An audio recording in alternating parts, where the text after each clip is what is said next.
Lukka Essuula 7. Yesu bwe yamaliriza ebigambo byonna bye yayagala okutegeeza abamuwuliriza, n'ayingira mu kibuga Kafalunaawumu. Waaliwo Omuroma omukulu w'ekitongole ky'abaserikale eyalina omuddu we gwe yali ayagala ennyo.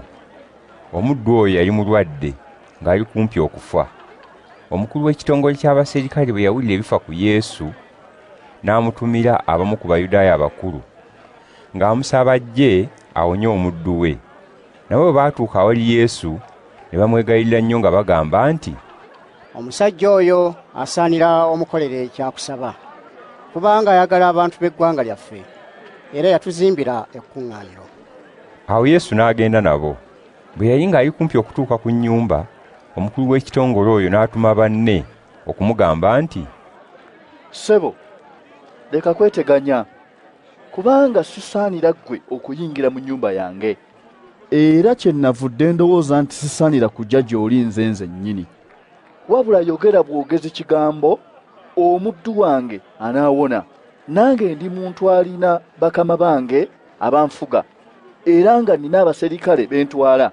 Bwe ŋŋamba ono nti, genda, agenda, n'omulala nti jangu, ajja, n'omuddu wange nti, kola kino, akikola."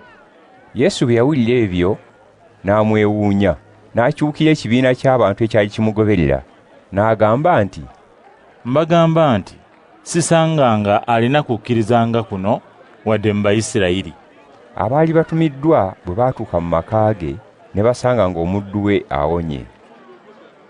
Awo lwatuuka nga wayiseewo ekiseera kitono, Yesu n'alaga mu kibuga ekiyitibwa Nayini. Abayigirizwa be n'abantu abalala bangi ne bagenda naye. Bwe yali ng'atuuka ku mulyango gw'ekibuga, ne wavaayo abantu abaali bafulumya omulambo gw'omuvubuka. Eyali omwana omu yekka ow'omukazi nnamwandu. Abantu bangi nnyo ab'omu kibuga baali ne nnamwandu oyo. Mukama waffe bwe yamulaba n'amukwatirwa ekisa, n'amugamba nti, "Tokaaba." Olwo n'asembera n'akwata ku katanda akasituliddwako omulambo.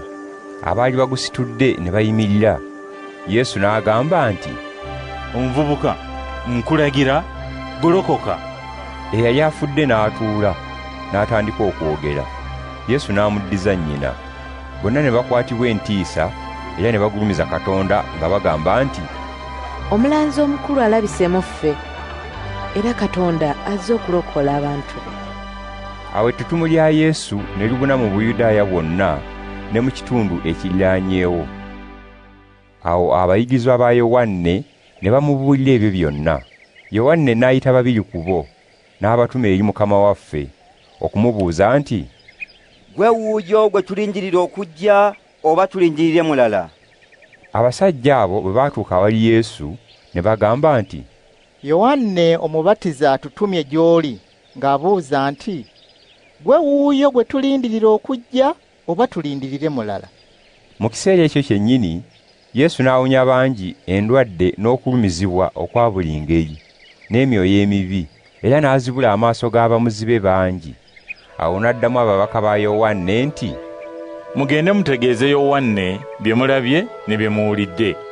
Ababadde bamuzibe balaba, ababadde abalema batambula, abagenge bawonyezebwa, ababadde bakiggala bawulira, abafu bazuukira, abaavu bategeezebwa amawulire amalungi.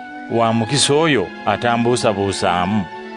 Ababaka ba Yowanne bwe baavaawo, Yesu n'atandika okutegeeza ekibiina ky'abantu ebifa ku Yowanne nti, "Bwe mwagenda eri Yowanne mu ddungu, mwagenderera kulaba ki?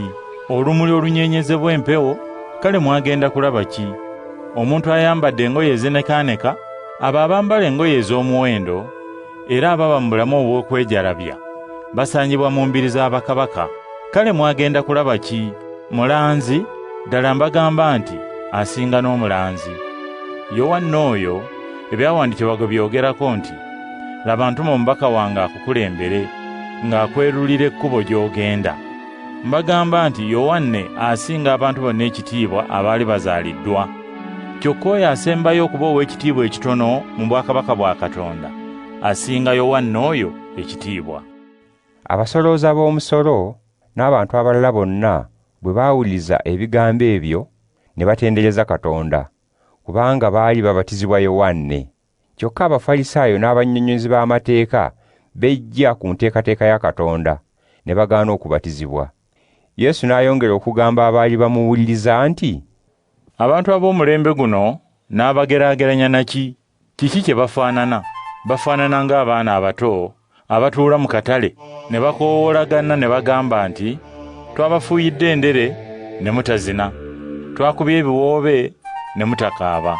Yowanna Omubatiza bwe yajjanga asiiba era nga tanywa mwenge, mwagamba nti aliko omwoyo omubi.